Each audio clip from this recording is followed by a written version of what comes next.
past is brush all of this under the carpet and not say anything, just because I don't like drama. I'm a peaceful person. I prefer to focus on my own things, but I'm different. I've grown, and I think I'm a really strong woman, and I believe other women should never, ever, ever, ever, ever let another man step on the name you've built so, you've worked so hard to build. So I'd like to address things that were said about me by Mulema Marahanye, Jub Jub on MacG's show, as well as MacG. Okay. So there's three things that I mainly want to address. The first was saying that he smashed me. First of all, Mulema, you raped me.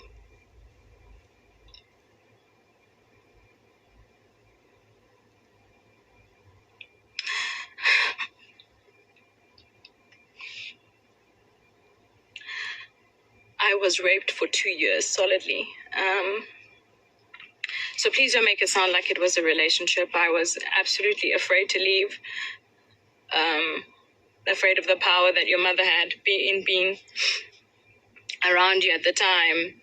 I was aware of the stifling and sifting of money your mother was doing with Oprah. So, and also what you guys did in terms of Muthi and medicine, which you made me believe my life would be at danger if I spoke up. So, no, you didn't smash me. You forcefully opened my legs and forced yourself on me numerous times for 2 years and made me believe I had no way out.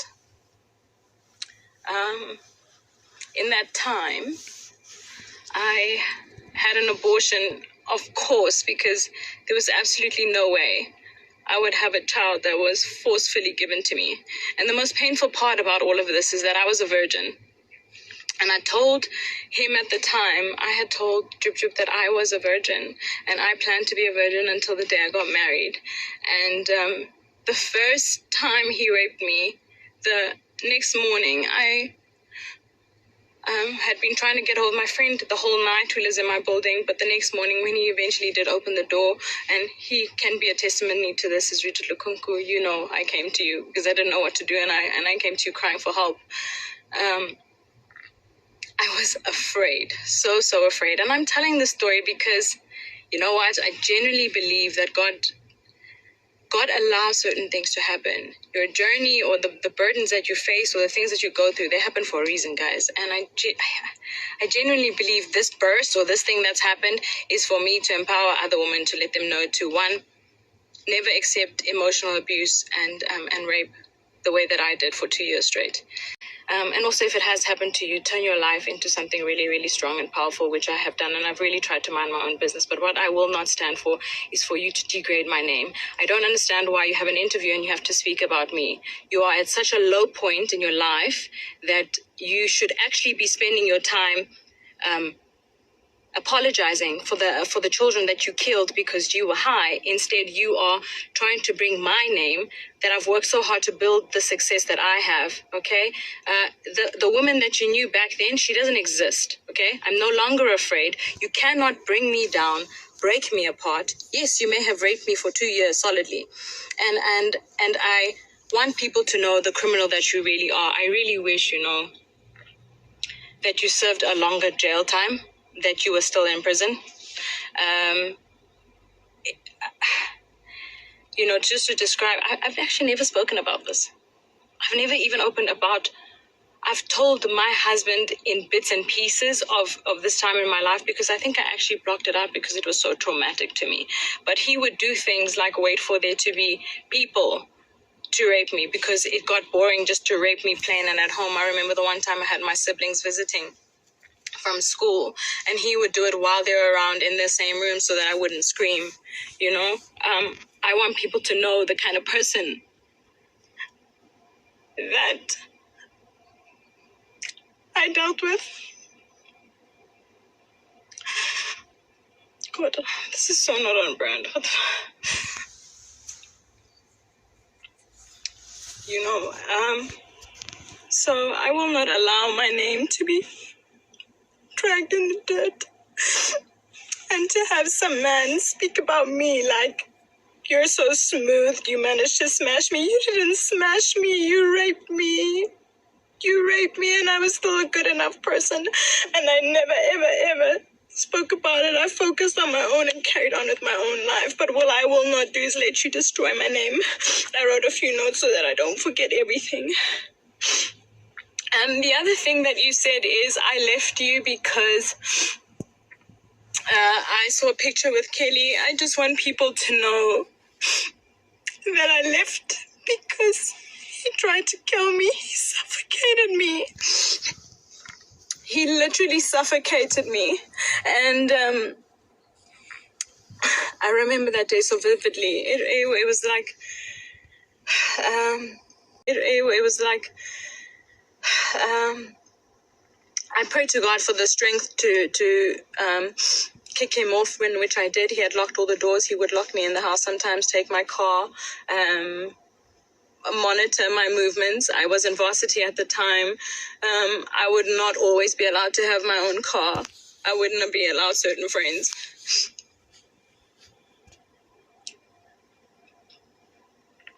My friend Lusanda,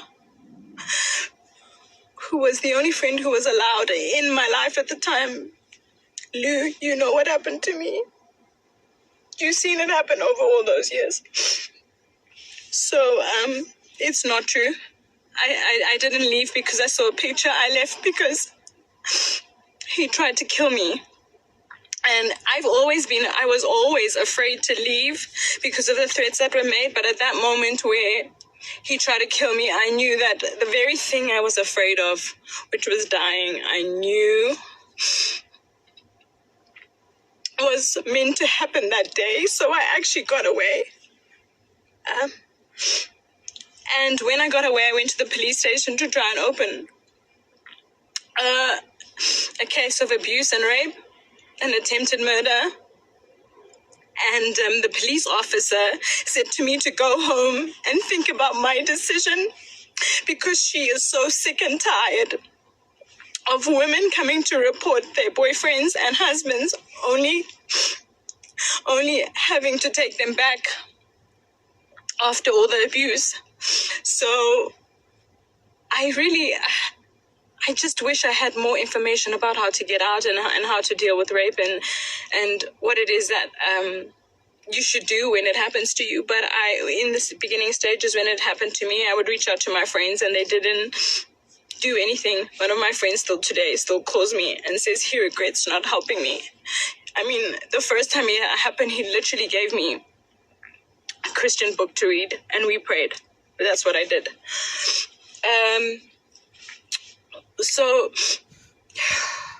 Try to find my strength. Anyway, so that was the real reason I left. I left because my life was in danger. And I tried to open a court case. I tried to open a case against him, and our police system failed me. The lady sent me home because she says that women always go back to gender-based violence. I don't speak about these things publicly, but if you know me and you follow me, you will know that with my skincare business, during Women's Month, we donated money to Future Females to help build homes for gender-based violence for women.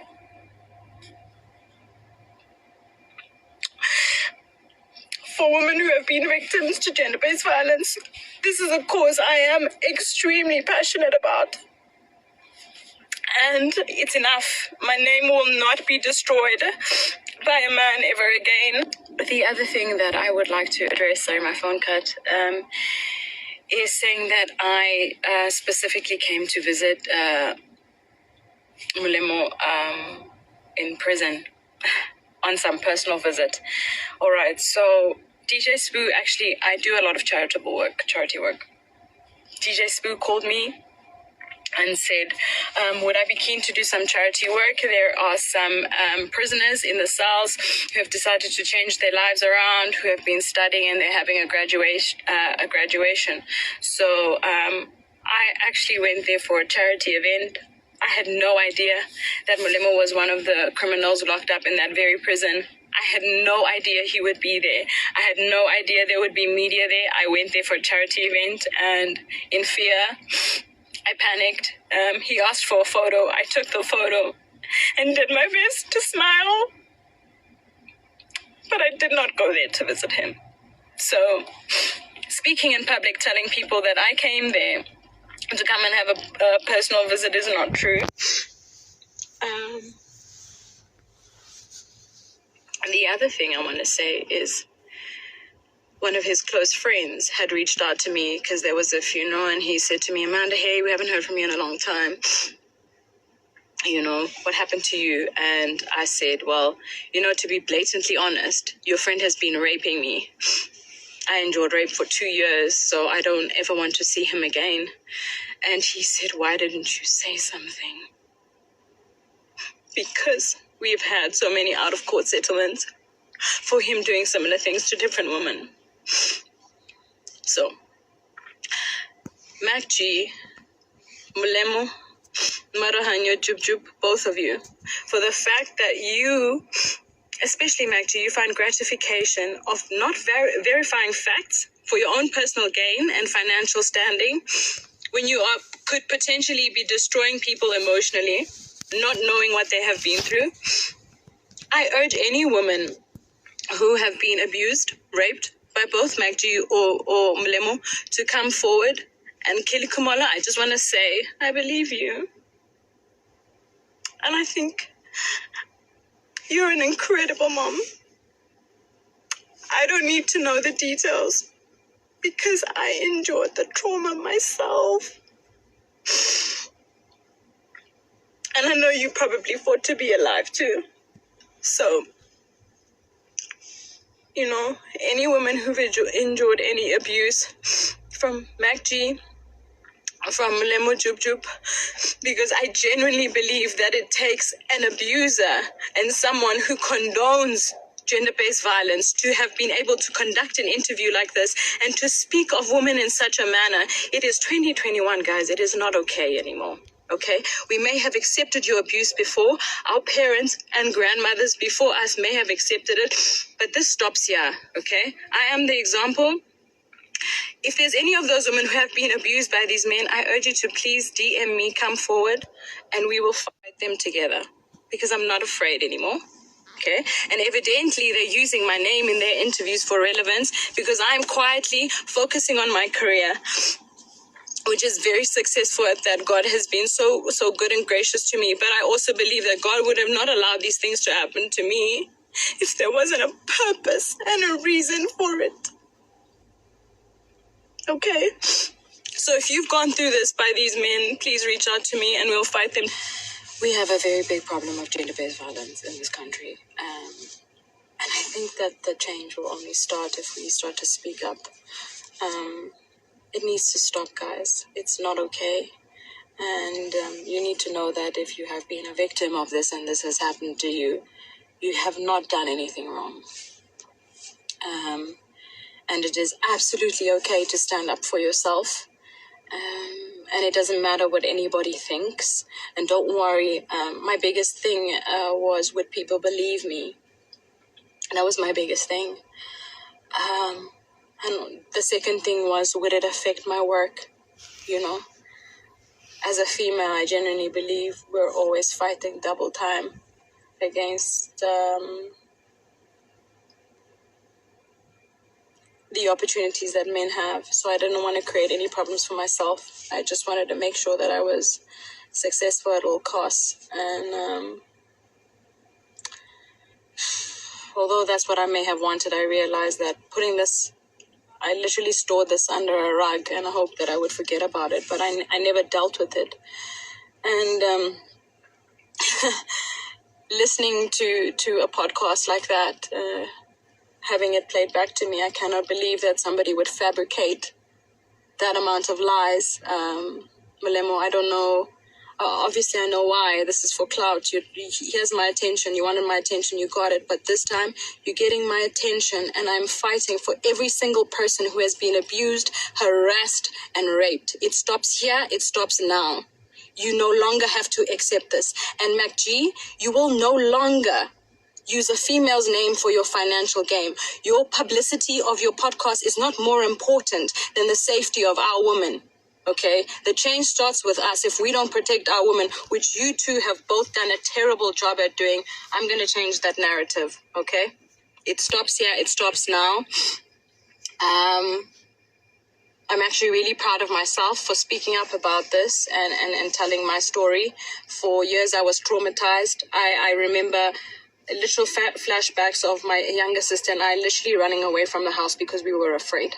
We were afraid of what would happen to us. And now I'm in such a position where I'm empowered, I'm strong, and I know that God is in control. I'm not afraid of you. And it's wrong what you did. You took the virginity of a woman who was saving herself for marriage. Not once, but you continuously raped me for 2 years. My spirit almost died. I almost died. I tried to kill myself twice because of what you did. But you know what? I'm so grateful. I don't regret anything that has happened to me. I think I've come out stronger. A lot of people ask me how come I'm able to keep going that much more, why it is I'm so resilient and so strong. And this is it. This is the proof. When you've gone through so much and you still choose to overcome, like, I'm in a place where I'm fearless. I'm not afraid of you, okay? And I will take you up to court legally for defamation of character, both MacG and Jub Jub. It is not okay for you to drag my name in the dirt, that you guys need to be relevant for whatever reasons in your career, okay? I will meet you in court, and any women who have been harassed, raped, and abused by these two men, I have your back. Kelly, this is including you. If you guys needed just a little bit of more support to fight these people, I got you. It stops here. This is rubbish, okay? The change starts with us, and we are the change. I love you guys so much. Really. All of you that have been such an important part of my journey and my career, and it's been an amazing opportunity to grow with you, and I think it's important that I share this with you. So yeah, I'm standing for change, and I will fight this, and you will not drag my name that I've worked so hard to build.